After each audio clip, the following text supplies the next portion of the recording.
اعوذ باللہ من الشیطان الرجیم بسم اللہ الرحمن الرحیم السلام علیکم ورحمۃ اللہ وبرکاتہ۔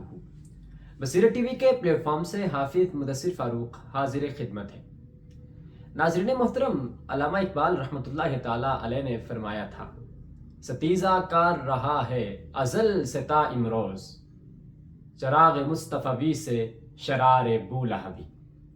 اقبال دراصل اس حقیقت سے پردہ اٹھا رہے ہیں کہ حق اور باطل کے مابین کشمکش ازل سے جاری ہے اور ابد تک یہ کشمکش جاری و ساری رہے گی۔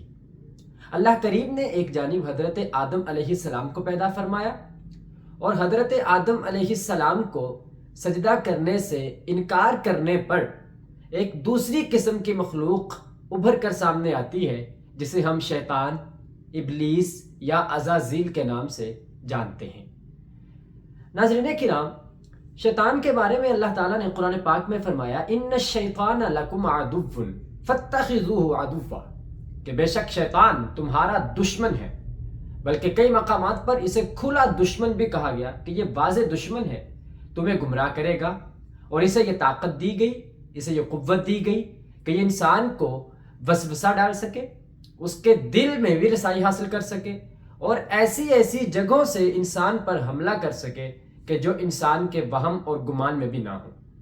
اور جب ظاہری بات ہے دشمن اتنا طاقتور اور اتنا مضبوط ہو، اس دشمن کا سامنا کرنے کے لیے، اس کا مقابلہ کرنے کے لیے ہمت، عزم، استقلال، حوصلہ وہ بھی اسی لیول کا چاہیے کہ جو دشمن کا متقاضی ہو اور دشمن جس کا تقاضا کر رہا ہو۔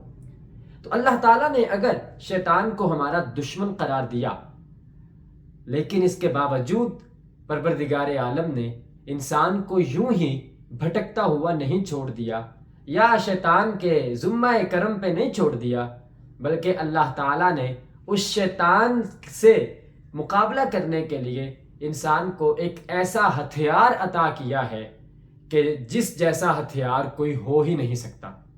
چند کلمات سکھا دیے، وہ کلمات کیا ہیں؟ اعوذ باللہ من الشیطان الرجیم۔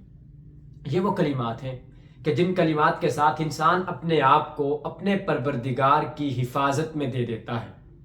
شیطان جو انسان کو طرح طرح کے مختلف ذرائع سے، مختلف طریقوں سے انسان کو گمراہ کرنے کی سازشیں کرتا ہے، جو انسان اس وظیفے کو اپنا حرز جاں اور ورد جاں بنا لیتا ہے، اللہ کریم ہر لحظہ، ہر دم اس بندے کو اپنی حفاظت کے حصار میں لے لیتا ہے۔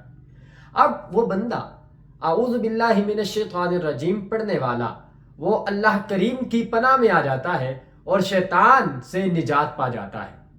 قرآن پاک میں حکم دیا گیا، فَإِذَا قَرَأْتَ الْقُرْآنَ فَاسْتَعِذْ بِاللَّهِ مِنَ الشَّيْطَانِ الرَّجِيمِ، کہ جب بھی آپ قرآن پاک پڑھنے کا ارادہ کریں تو اللہ تعالیٰ کی پناہ میں آ جایا کریں، شیطان مردود سے اللہ تعالیٰ کی پناہ طلب کیا کریں۔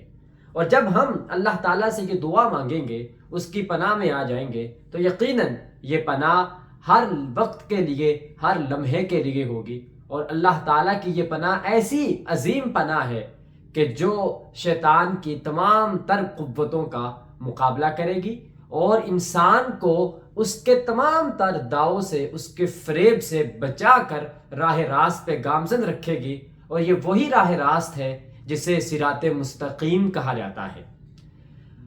تو معزز ناظرین کرام، اعوذ باللہ، یہ جسے ہم تعوذ بھی کہتے ہیں، یہ ایک ایسا وظیفہ ہے جو ہمیں اللہ تعالیٰ نے عطا کیا ہے۔ ہمیں چاہیے کہ ہم اس وظیفے کو پڑھتے رہیں۔ یہ وظیفہ ایسا ہے کہ جو ہمیں شیطانی قوتوں سے محفوظ رکھتا ہے، اور جب ہم شیطانی قوت سے نجات پا جاتے ہیں تو ہماری ایمانی قوت اس میں اضافہ ہوتا ہے۔ اللہ کریم ہم سب کو ہر قسم کے شیطانی مکر و فریب سے نجات نصیب فرمائے، آمین۔ وما علیہ الا البلاغ۔